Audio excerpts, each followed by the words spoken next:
Test 1, 2, 3. Assalamualaikum, apa khabar semua? Welcome back to my channel. Malam ni aku baru balik daripada lepak jap. Tadi ride genting. Aku tengah ride ni, aku terfikir satu topik agak sensitif lah dalam dunia pemotoran ni. Motor mahal tak semestinya rider hebat. Betul tak? Aku tahu mungkin ada yang tak setuju dengan apa aku cakap ni, tapi sebelum korang marah dengan aku, cuba dengar dulu sampai habis. Sebab aku diri pernah ada mindset yang salah lah pasal benda ni. Oh ya bang, tu nak balik Jom kita balik. Aku dengan abang ni dengan seorang lagi satu jalan nak balik. Tu yang kita ride sekali lah.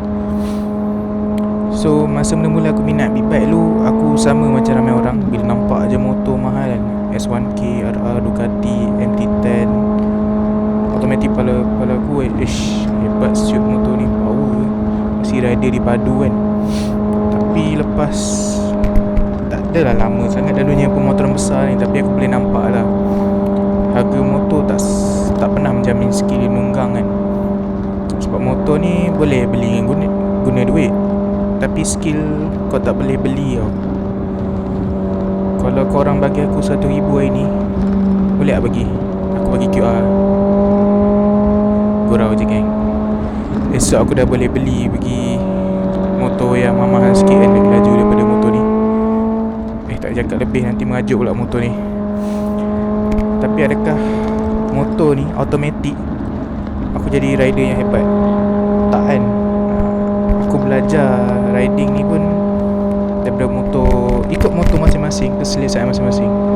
Sebab skill braking motor karakter lain-lain, skill corner lain-lain, skill membaca jalan pun lain. Semua datang daripada pengalaman. Aku pernah nampak motor dia biasa-biasa je, rider tu, tapi cara dia corner, cara dia kontrol motor, cara dia baca situation jalan tu kan, memang kemas. Aku pun pernah jumpa juga motor mahal, tapi tunggangan dia macam kulang kabut sikit. Jadi kat situ kita boleh sedar lah, motor dan skill adalah dua benda yang beza.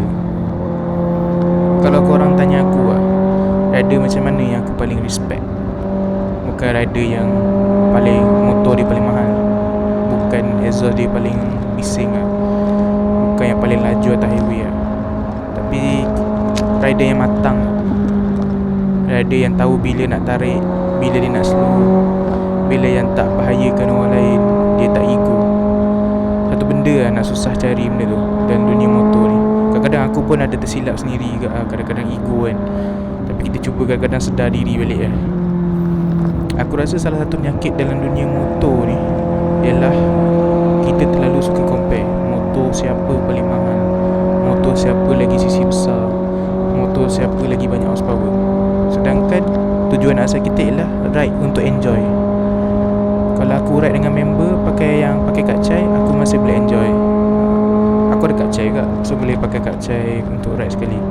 Kalau aku ride dengan macam ni, KTM 790, belakang aku ada MT Online, sebiji lagi, enjoy. Kalau ride dengan gas bike pun enjoy, melainkan dia orang speeding laju tu bagi cap kat nak kejar, nak follow kan. Tapi yang penting sebenarnya bukan motor, tapi yang ride sekali tu, enjoy tu. Jadi pada pendapat aku, motor mahal ni memang best kalau ada rezeki, siapa tak nak kan. Kalau aku pun ada duit lebih yang betul-betul tak guna, ataupun semua benda yang lain dah settle, memang nak sangat upgrade kan, ada duit lebih. Tapi rezeki ni masing-masing. Aku rasa kita kena bezakan antara harga motor dengan kehebatan seorang rider. Aku tak nafikan ada certain food rider pun sebenarnya padu dia main corner, dekat corner-corner yang kalau keluar exit mana-mana highway kan, dahsyat dia orang corner. Ada certain yang pakai motor 250, tapi tak nafikan lah, 250cc motor dia ringan sikit kalau kau nak corner. Motor besar ni dia berat sikit, di long corner dia sedap lah. Tapi itu skill rider masing-masing lah.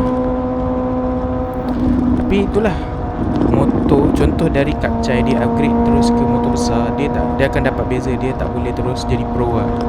Yang ambil masa, sebab lain karakter motor. Sedang kata motor boleh dia beli, tapi pengalaman, kemahiran matang sebagai rider tu ambil masa lah untuk membina kan. Contoh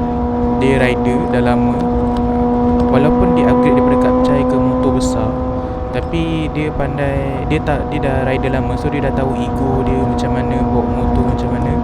Itu pun dah okey lah.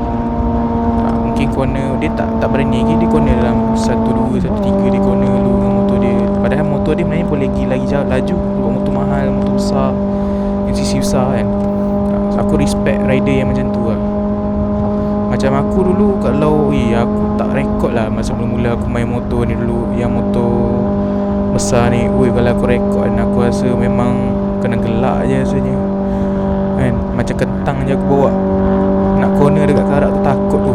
1.4, 1.3 tu dah goyang lah. So apa-apa pun, apa pendapat korang? Korang boleh komen ke bawah. Korang setuju tak dengan ayat aku, motor mahal tak semestinya rider hebat? Atau korang rasa aku salah? Komen-komen kat bawah. Aku nak baca pendapat korang. Ni sebenarnya aku boleh ride balik ni. Ni last footage malam aku. Kau enjoy, korang boleh enjoy. Sekejap lagi aku berentap dengan KTM ni masa betul-betul nak sampai balik dah. Kalau kau suka dengan video ni, jangan lupa like, subscribe, share. Kita jumpa dalam video akan datang. Assalamualaikum.